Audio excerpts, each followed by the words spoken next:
In many ways, the history of the Eridani Light Horse is the history of the Inner Sphere itself. With all of the trials and tribulations, their origins date back to the Star League. In 2702, the Light Horse was formed as a regimental combat team which was stationed near the periphery in the Rossahog military district of the Draconis Combine. Throughout the years, the unit has had to fight and scrape to survive, often calamitous events. Through it all, the name and legacy of the Eridani Light Horse has endured. Today, as I show off my interpretation of the ELH paint scheme, I want to share a small piece of their history. If you leave the video with a greater appreciation for one of the premier Inner Sphere mercenary units, my mission will be successful. If you leave disliking the ELH more than before, I suspect you might be a DCMS spy or a Jade Falcon. Before we get into the specific ELH role in today's topic, we need to lay some historical foundation. Not of our favorite horse-themed merc unit, but of their opponent in the conflict we'll be covering today. Longtime fans of BattleTech can likely rattle off a pretty good explanation of the Battle of Tukiad, though fewer can elaborate upon what happened next between the clans which had been bloodied and embarrassed by the Calmguard and the 15-year truce. In short, it's complete bedlam, as the clans blamed each other for the failure and eventually led to war and the deaths of multiple Khans across Jade Falcon and Clan Wolf leadership. Out of the mayhem, my favorite Jade Falcon rose to the position of Khan. Martha Pride took the reins of a clan which had expected to rise to dominate the others, but instead was battered twice over by the wolves who seem to always end up winning even when they lose. It must have been frustrating for all involved. Looking to save face and revitalize the bruised honor of Clan Jade Falcon, Khan Pride wasted little time formulating a plan to do what Clan Jade Falcon did best: go on the offensive.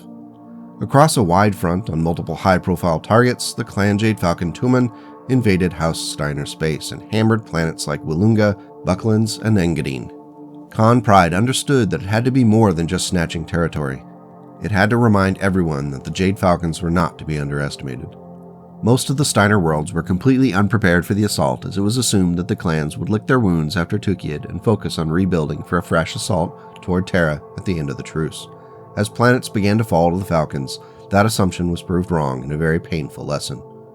In a panic, House Steiner representatives began to seek out the aid of any mercenary unit within reach in order to blunt what increasingly was obvious was a general drive toward the planet Coventry.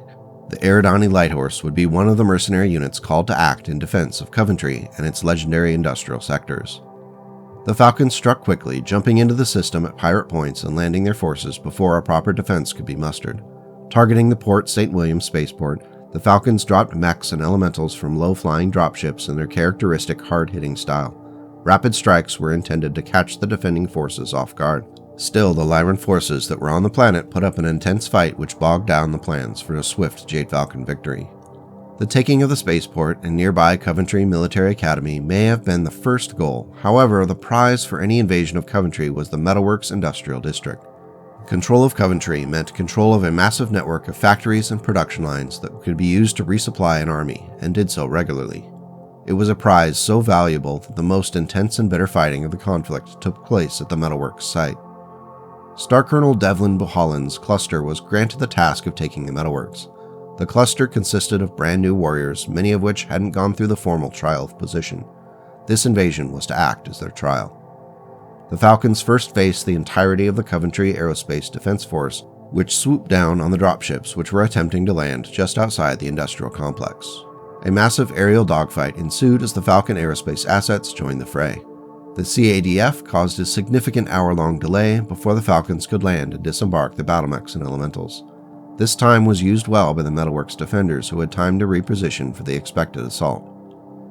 In what was the norm for the Battle of Coventry, the assault did not proceed as planned.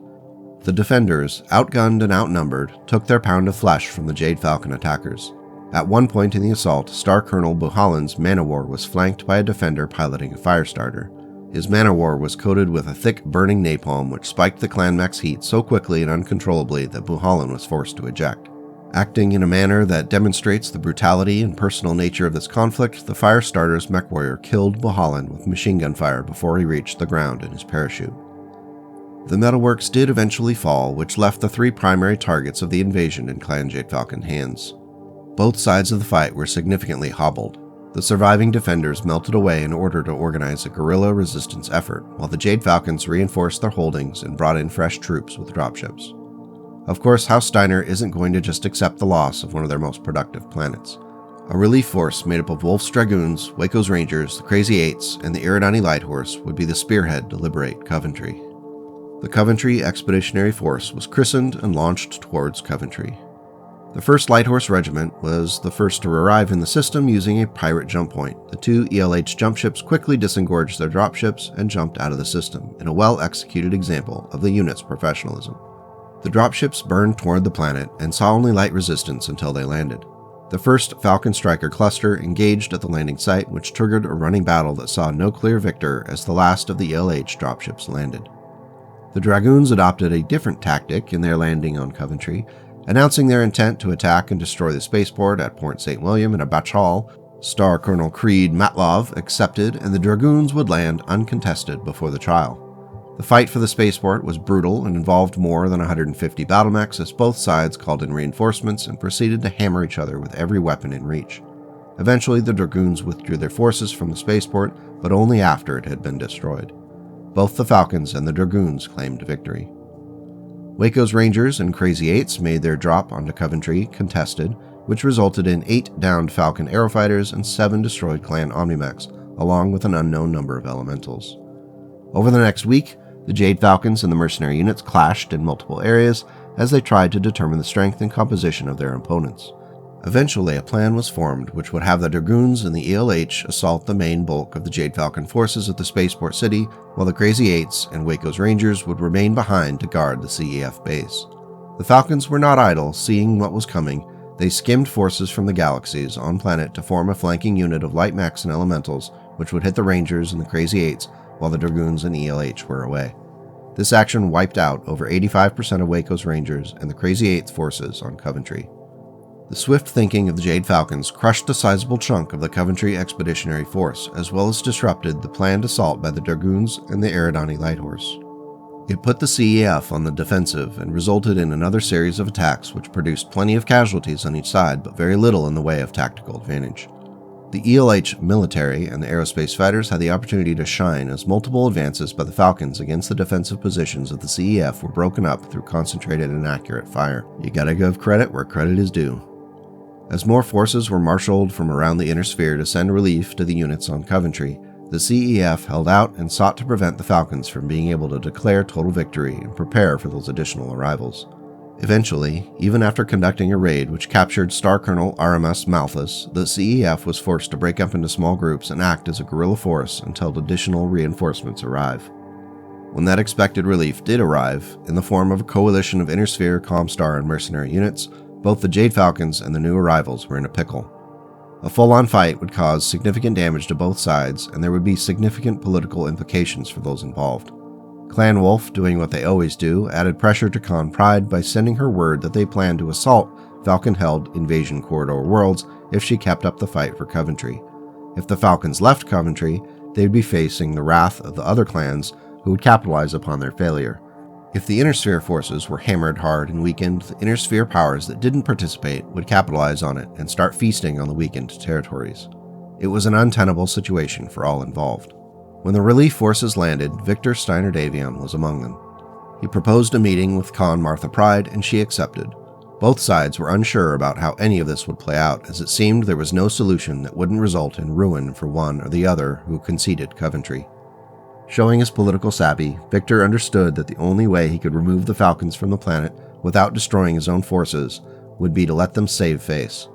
So in the first recorded incident, an Inner-Sphere leader offered a clan Hegira, which is the clan tradition of the right to leave the battle in defeat, but without sacrificing your honor.